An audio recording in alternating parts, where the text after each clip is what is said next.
मकर संक्रांति पर क्यों करते हैं गंगा स्नान? पौराणिक कथा के अनुसार राजा सगर अपने परोपकार और पुण्य कर्मों से 3 लोकों में प्रसिद्ध हो गए थे। चारों ओर उनका ही गुणगान हो रहा था।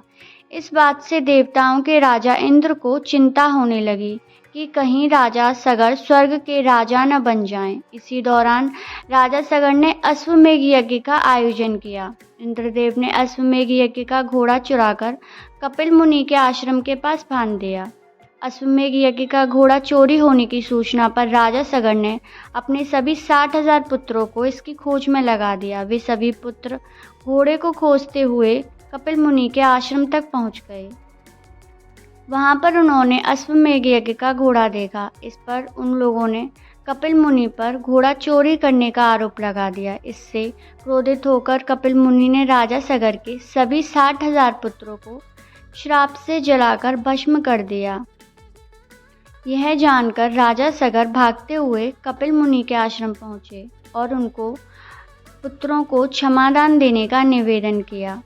तब कपिल ने कहा कि सभी पुत्रों के मोक्ष के लिए एक ही मार्ग है, तो मोक्षदायिनी गंगा को पृथ्वी पर लाओ।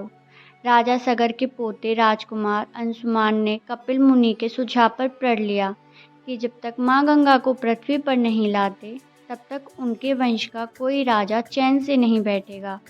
वे तपस्या करने लगे। राजा अंशुमान की मृत्यु के बाद राजा भगीरथ ने कठिन तप से माँ गंगा को प्रसन्न किया। माँ गंगा का वेग इतना था कि वे पृथ्वी पर उतरती तो सर्वनाश हो जाता। तब राजा भगीरथ ने भगवान शिव को अपने तप से प्रसन्न किया ताकि वे अपनी जटाओं से होकर माँ गंगा को पृथ्वी पर उतरने दें, जिससे गंगा का वेग कम हो सके। भगवान शिव का आशीर्वाद पाकर राजा भगीरथ धन्य हुए।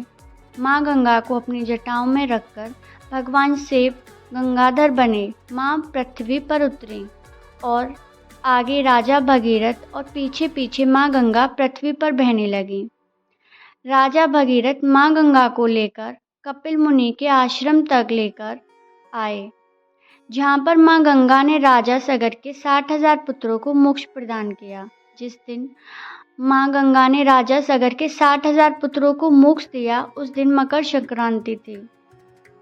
वहाँ से माँ गंगा आगे जाकर सागर से मिल गईं। जहाँ वे मिलती हैं वह जगह गंगा सागर के नाम से प्रसिद्ध है। धार्मिक मान्यताओं के अनुसार मकर संक्रांति को गंगा सागर या गंगा नदी में स्नान करने से मोक्ष की प्राप्ति होती है और 7 जन्मों के भी पाप मिट जाते हैं।